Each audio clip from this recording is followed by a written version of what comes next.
Hello, everyone. We are meeting today with Gianluca. He is gonna tell us more a little bit about his startup. And do you want to go ahead and introduce yourself? Yeah, nice to meet you. Thank you for this opportunity. And I would like to introduce myself. I'm an entrepreneur and in Italy, in Caserta, that is near Napoli, in the south of Italy. And I have many companies. One is a digital company, it's called Lasco. And I am the startup grind director of Caserta, is my city. And I work with many companies in innovation management and digital transformation projects. So I'm very glad to connect to you, one of the best ecosystem of the world that are United States. And I'm happy to share with you some knowledge, some information, and everything you think it will be good to know. Yes. We also have George, who gives us an update of the markets. Where did George go? Oh. Seems that George has left us. Let's see, maybe he got disconnected. Let's give him a second to log back on.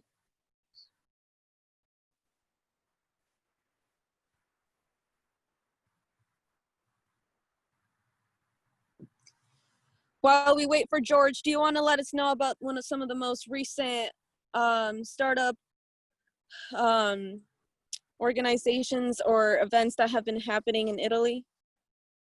Yeah, as you can imagine, in Italy is not it's all in the world. It's a very difficult moment to become an entrepreneur and to think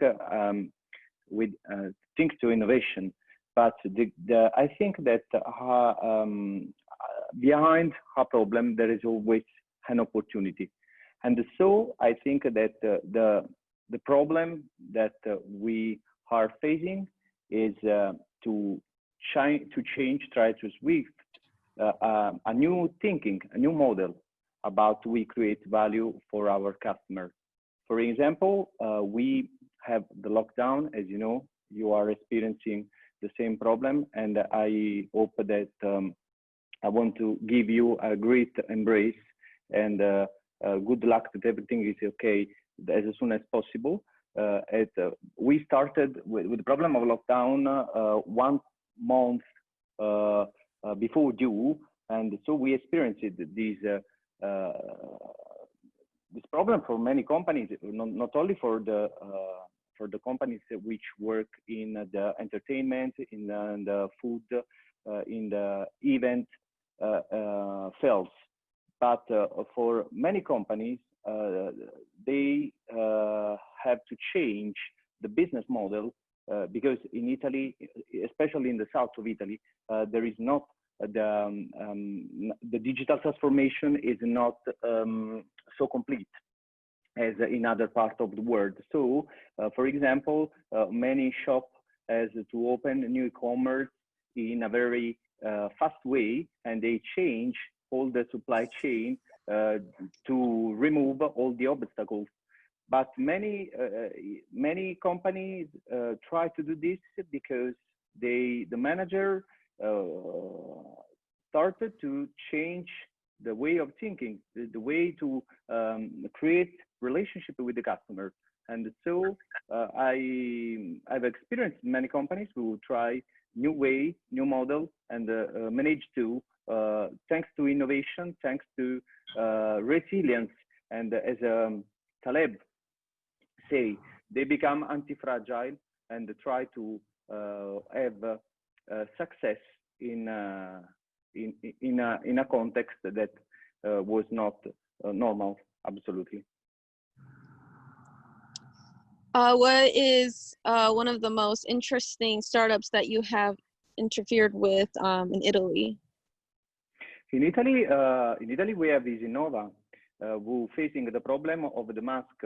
As you know, during the pandemic, we have a lot of people who in the hospital was full, were full. So the problem was that in there were no masks to in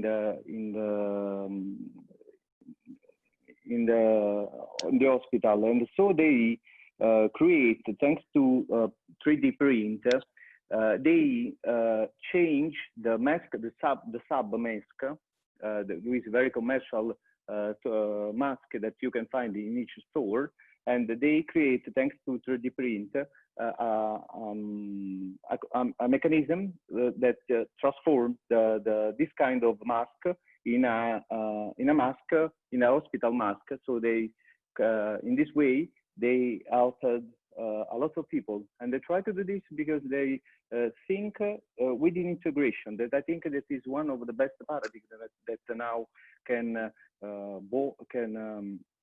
have with startups and company, because Anova worked with a team that was made by not only innovation manager startups, but doctors and engineers. And so when you have a transversal team and a multi-competent team, you can imagine new solution and creative solution that can save the life of people. In your community, would you say that wearing masks is an issue, or are people okay with wearing a mask? No, do you think for the mask for the respiration? Do you? Yes, during this COVID-19, are most people okay with wearing that mask? Yeah, the problem is that here it's different. In the south of Italy was different from the north, because here we face the problem in a minor way than the north. So we have to put the mask on face only for 2 months. Now is used only in a big in a pub or in a restaurant. Otherwise, in a street you don't have to use it. So normally we are coming back to the normality, and is a way to replace the normal activity, the normal social activity, and a way to left on the shoulder, behind the shoulder, all the bad period that we have faced. With this pandemic, have there been any rewards presented to any of the people or firms because during this time? Say again, sorry, I can't hear you very well because the connection is not good. You say about the rewards. Sorry. Can you hear me now?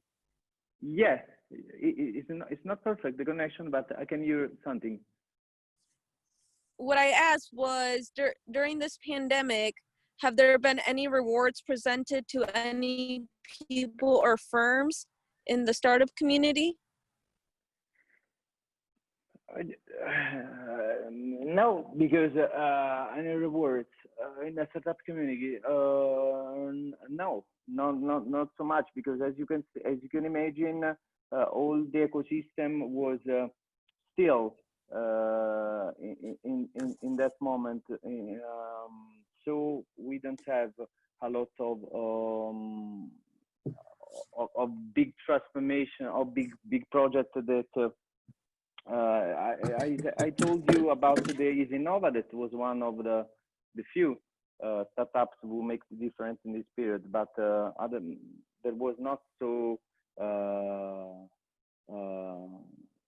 rewards or other kind of this stuff in this period. Would you say that has been a risk factor for the way that the community is trying to start up, or like young entrepreneurs are trying to start these startups? But I think that I was facing a big transformation after this period, that the company who has to change in a fast way are looking for startups to integrate or to collaborate to. And is a great opportunity to create a form of open innovation that is like open integration. The problem is that when you have to transform and you have to innovate, because the necessity and the context and now the moment that you are living needs ask to innovate. The fast way that you can do is thanks to the startups. So you have to be, all the company that has to be more agile. They can bridge the digital gap between, for example, I told you about e-commerce or other way, and they can bring inside startups and together with whole teams of innovation that you don't have inside the company. So I think that it's a very important way, because we don't have all the money, all the ecosystem of funding that that are in the other ecosystem as yours, that is totally different from this side. And so I think that one of the best ways for the South Italy, especially, to create a great opportunity for the startups is to connect the companies, the small medium companies, and together manage to go faster. You mentioned that there was a difference between the north and south of Italy. How are they any different within the startup community? Yeah, as you can imagine, totally, there is a wonderful book, it's called The Rainforest, who explain that around startup in general, you have to create an ecosystem of innovation. And now the difference from north and south is the characteristic of the ecosystem are totally different. In Milan, for example, that is what the best city for startup in Italy. There is a well-connected ecosystem with big networks, with the European network, and so you have the little venture, you have venture companies, a system of incubator, accelerator, and events, and there is an ecosystem that is more well connected to the other part of the world. In the south, there is just a little bit difference, and is not so flourish ecosystem. But at the same time, we have a lot of possibility, because we have a great source of talent that the people are the most valued thing that we have here. And if we create more connection with the other part of the world, it's a great opportunity for the South too, to build an ecosystem that is good and is as the other part of the Europe and the other part of Italy. Are there any individual investors in Italy that have really supported your startup community? Yes, I worked with a big company to create a new startup product. It is a way of a connection, as I say, between a big company and a startup. So you have a form of a corporate startup, and thanks to a team, the startup teams from a side and the team inside the company together, we create a new project that is called Rack Genius. That is a way to control, check, analyze the performance inside a refrigerator or a big air conditioning system. This was a great way to perform, to create a project, an innovation project, because when you have the connection between a startup and a company, you have from a side, you have the talent, the team that is vertical on the product and is totally focused on it and can create experiments with design thinking, the agile method, can do fast experiment and grow.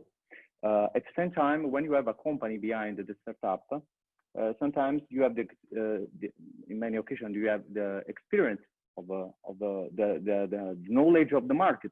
At the same time, you have money. We can solve all the problem that you can have when you don't have the finance to start. But thanks to a company, for example, you have a lot of customers, and you don't need to buy HDV to test with your early adopter. You don't have you have the early adopter inside the company, inside the ecosystem of the company, so you can grow faster and develop a better product and innovate in I think in a very successful way. Thank you very much, Gianluca. I have a couple of questions following up on your presentation so far. What are the main sectors that your ecosystem is looking at? Oh yeah, in the south, we are not famous for technology. I think that Italy and the southeast of Italy can do the difference if they look at their identity. We are great in food, in tourism, in agriculture, and hard field that can be successful to bring. It can be successful to bring the innovation inside this field. I think that all the ecosystem of companies, small, medium company. Do you think we don't have big company in Italy? We are a constellation of a big or small and a medium company. So you in this sector, you have a lot of potential to bring innovation and digital transformation inside our ecosystem. Thank you. That is actually quite interesting, because what we're beginning to see is that even a traditional industry such as agriculture, especially here in the US, is becoming high tech. It's digitalized with multiple sensors, including control over irrigation, including fertilizer, et cetera, et cetera, et cetera. Not to mention, of course, the logistic systems, right? The supply chain from the field all the way to the supermarket, where for many, many decades, Italy has been a market leader in Europe. We should not forget the importance of the Italian companies for food production, for all kinds of services in this particular sector. Are you seeing any support from the state funding, from European Union funding in your efforts? Yeah, of course, are very important, because as I say, we don't have the venture capital ecosystem. So we have a problem with the pre-seed and seed financing. So sometimes the state, in general, the European community can be innovator, as Mariana Mazzucato say in a wonderful book, because in this way, the state, in general, the European community can take the risk to invest in some sector that otherwise the private company can't do. So it's very important here, this kind of finance in this sector. And for example, we have many programs. For example, Prima, that is a Mediterranean and Europe and a Mediterranean program that can have a big funding on project, and is focused on energy system, agriculture system, blockchain, and it's a very important occasion.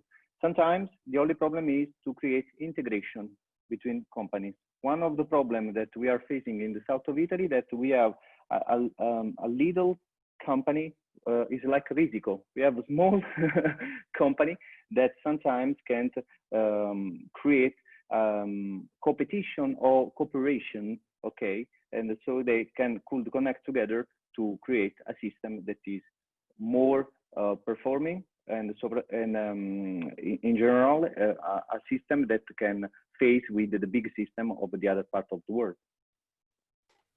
Thank you. That's interesting, actually, that you're suggesting the role of the European Union. We heard it also from other parts of Europe, like Bulgaria, when European funds have played a big role.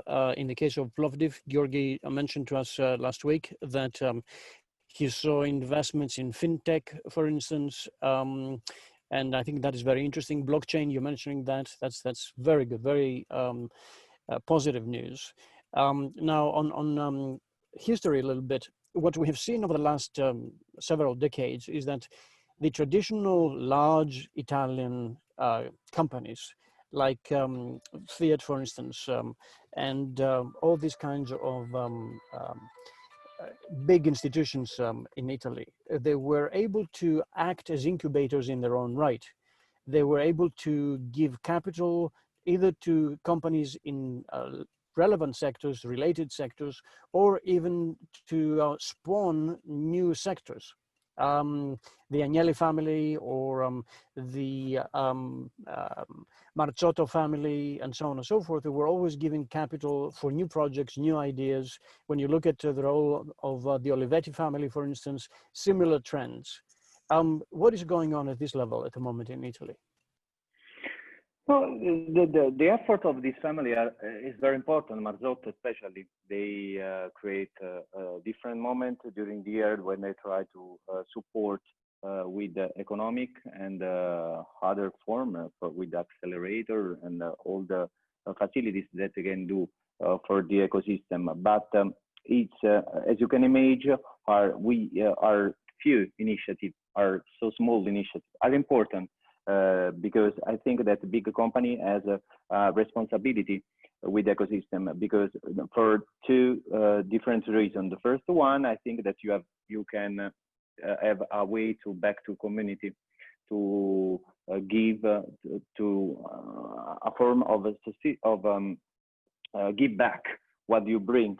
And at the same time, I think that as a Toyota system, I think that we have to change way of thinking. We can't think about only a company. You have to think about the ecosystem, and a company is not only the company. Is all the ecosystem, all the system that is around it. So I think that as a Toyota did in the past when try to finance all of the supply, all the company, the small company that were in our ecosystem, because they think if I have a great partner, I become great. So it's very important, and this I think that is a cultural problem that we are facing. So it's very important what Marzotto and this big family are trying to do, because they are changing the way we think about the community, about the ecosystem in which we operate, in which we try to create value. Thank you, Gianluca. This is a really very interesting point that you're making. The idea of the ecosystem is not limited to a company itself, but it covers all the stakeholders, including the community, including the investors, including the employees, and so on and so forth. This is what we're discovering when we speak to other directors within the startup community, that mindset is key. And I mean, I assume that you being a director, you have a tremendous input in bringing together these different actors, these kinds of players to communicate and share experiences and capital and promote growth. I think it's the only way to create value.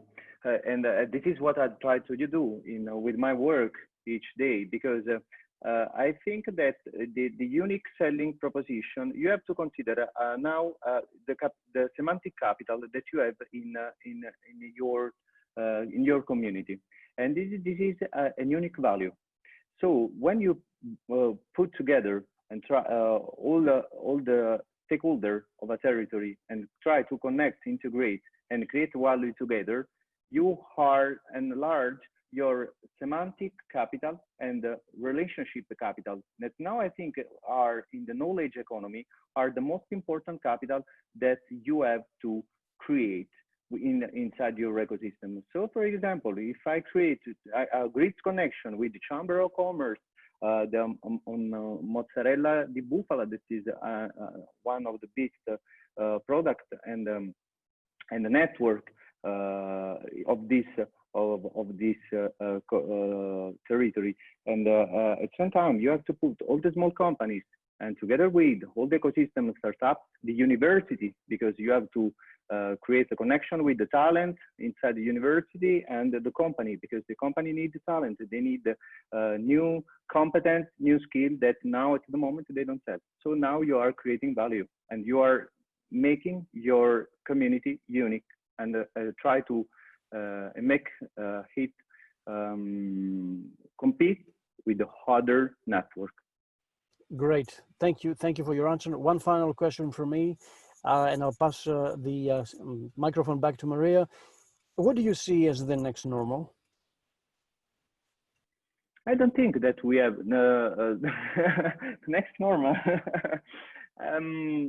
I think that we can now is a great opportunity to change. The problem is that we can't back to normality. That it depends on what we consider normal. I don't think that now, for example, we have in Italy we have a lot of smart working.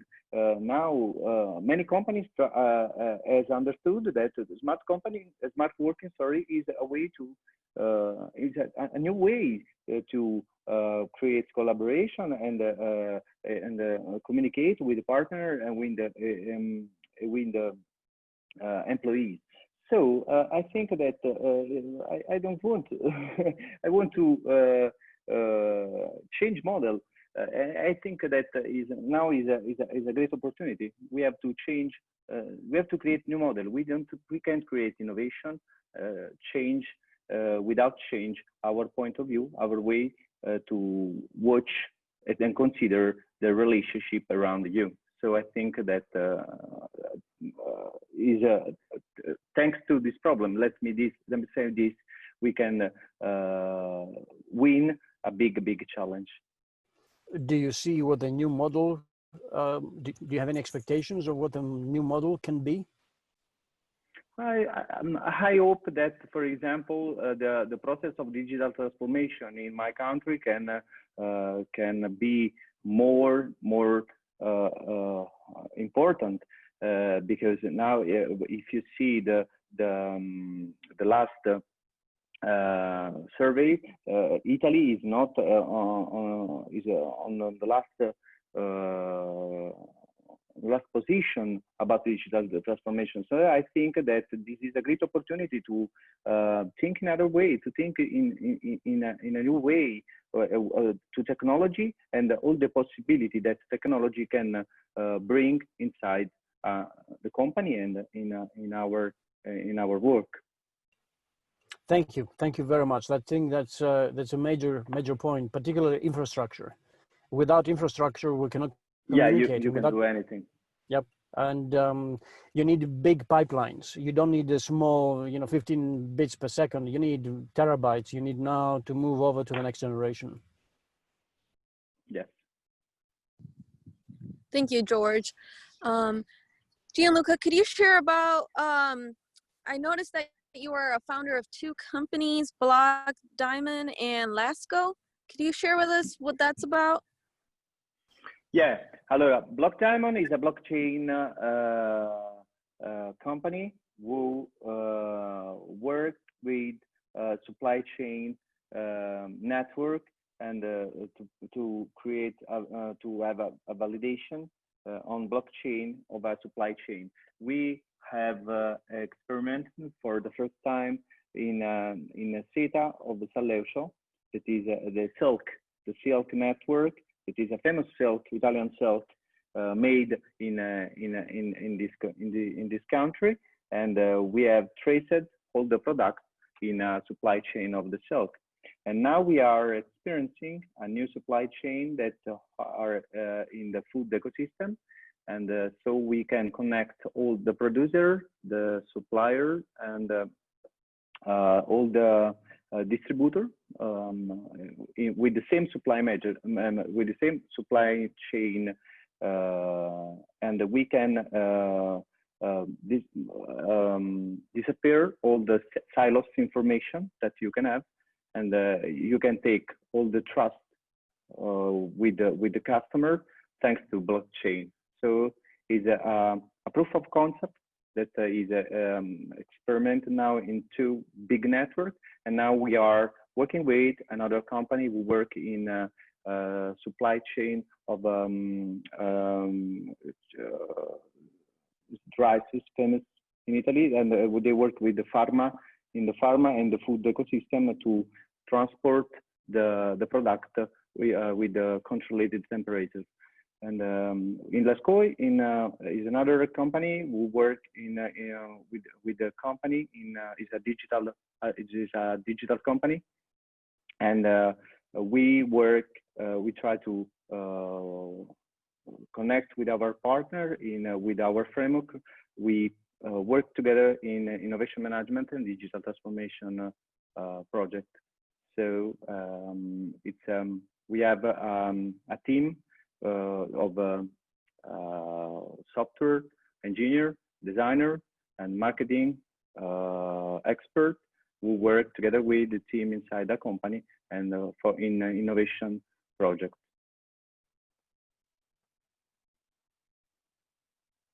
What would you say your biggest innovation has been in either of those? Sorry, Maria, say again. I didn't understand. Sorry. Could you hear me now? Yes. What would you say your biggest or most proud innovation has been in either of those? Whether it's technology you're using or other things that you're using in either of those companies? Yes, we one of blockchain for sure. At the same time, we are working with another company in energy data management system, and we connect some sensor, and thanks to an algorithm, we try to create the best configuration, the best solution to save energy inside a big company or big system who spent a lot of energy inside. So thanks to the AI, sorry, I say in Italian way, AI intelligence is one of other technology that we have experimented with our partners. I have a couple more questions for you before I go ahead and give George the mic so he can share the update on the markets. One of my questions is, how can we help each other's startup grind community? I think, as I said, I think that Startup Grind is one of the best distributed accelerator in the world. And I think to create that we need a framework to connect each other, to share our knowledge, and for example, share at the same time our network. Let me explain. The first thing, I think there is no accelerator in the world which connects the startup, the semantic capital that is inside the country, the community, and all the network inside the small ecosystem that is a city or the university, because we are a molecular organization. But if we share, when we find a way to create a framework to connect each other and create value together, sharing information and, for example, opportunity with our ecosystem, we create the most largest distributed accelerator in the world. What is some advice that you would give all of the startup grind community? I think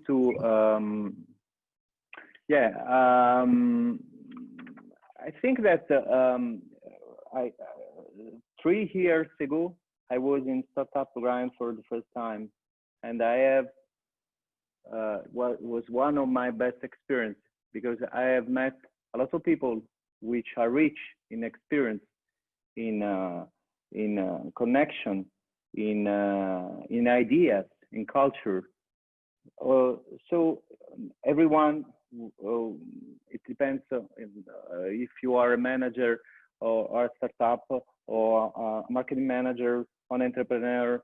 I think that you have only the big power is to the cross fertilization of the cross pollution of ideas, because and you can bring your ideas, you create new model, you can create new opportunity only with others.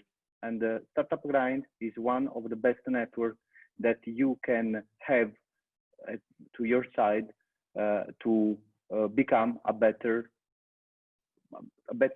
way of yourself. Yeah, because I think that when you share your ideas, your culture, your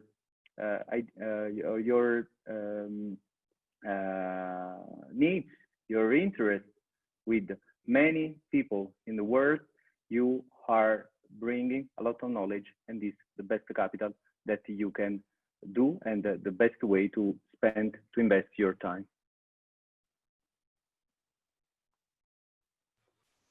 I see many currencies. Oh, yes, Gianluca, absolutely. We are going to wrap up this conversation after this powerful point that you made about Startup Grind and your suggestions to the rest of the community. And thank you for this.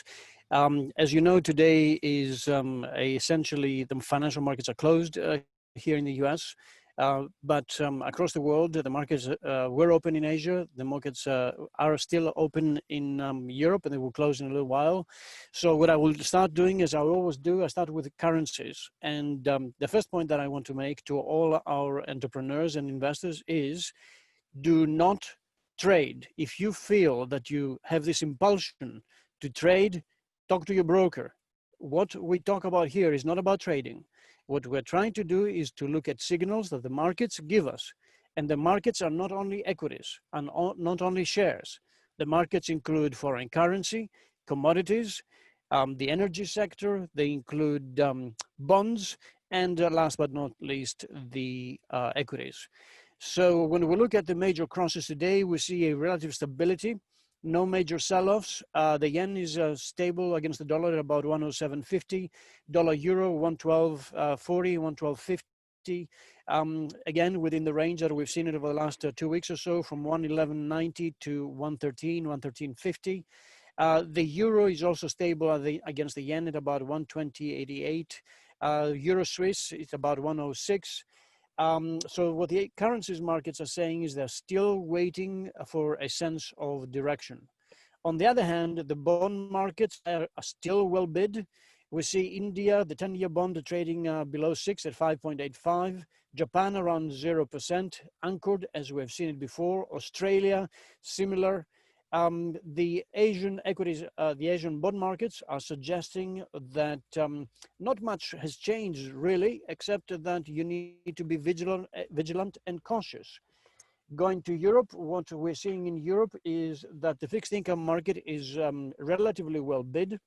Italy is doing very well. The 10-year bond is trading at 125, Greece at 114, Portugal is 0.4, Spain 0.4, and Germany and Switzerland are at minus 4%, 0.4% for the 10-year bonds. Here in the US, the Canadian bonds are stable, Brazil and Mexico also. So what the European and American bond markets are telling us, in conjunction with the Asian bond markets, is that at the moment, there's no real inflationary risk. If anything, investors have been looking for safe haven, and that's why they keep being invested in the fixed income markets. Looking at the commodity sector, we're seeing that West Texas Intermediate is trading above $40 a barrel, Brent about 42.5, natural gas 174 here in the US. Again, the supply control from the OPEC plus Russia seems to be working. That has lifted the oil price from a low of -40 around the end of April, if you remember, to +40. And we will see what the next few weeks deliver in terms of oil volatility. On the precious metal side, gold is trading at the upper end of the range at 1785. I wonder when it's going to cross the $2,000 sector. Copper, very well bid at 271. Copper is an indicator of where the industry is going. It's about manufacturing. And manufacturing, based on the price of copper, seems to be recovering around the world. Corn, wheat, and the other agricultural commodities are relatively stable, not major changes, except everything related to China. In other words, without Chinese demand, prices in the US for the grains are going to remain weak. Having said that, we anticipate that this relative calmness in the market is likely to be facing headwinds. We know, we have seen, we have heard that the Federal Reserve, together with the US Department of Treasury, are doing their best to support the financial markets. They're doing their best to support not only financial institutions, but also companies in the US. We will see what the bill from Congress is going to be like in terms of further support. On the equity side, we saw yesterday that the US closed with a wonderful big rally, thanks to the Federal Reserve. With ample liquidity, the Dow was up 0.3, S&P 0.4, NASDAQ 0.5%. And of course, this bullish end of the week in the US colored performance in Asia. As you can see, Asia did very well. Nikkei closed at 0.7% up. The Hang Seng was up 1%. The rest of Asia Pacific on the whole was up this last day of trading at about 1.6%. Europe, on the other hand, is facing headwinds. We have mentioned this before, that Angela Merkel has a hard time ahead of her. She needs to convince all the participants in the big table in Brussels that they have to be logical. They have to support every single country in the Union. The packages that were announced before have to be delivered. Otherwise, dislocation in Europe is going to be deeper and more pronounced. What the markets are saying here is we need support, and we need it now. Thank you very much, Maria. Back to you. I think Maria is gone, George, because she is disconnected. So I think... that's okay, Gianluca. I'm sorry to hear that she was unable to stay here, but I have finished on my side. I don't know if you have anything else to say, except I want to thank you very much for your participation, for joining us. Oh, thank you. It's a great pleasure, and thank you very much for the opportunity.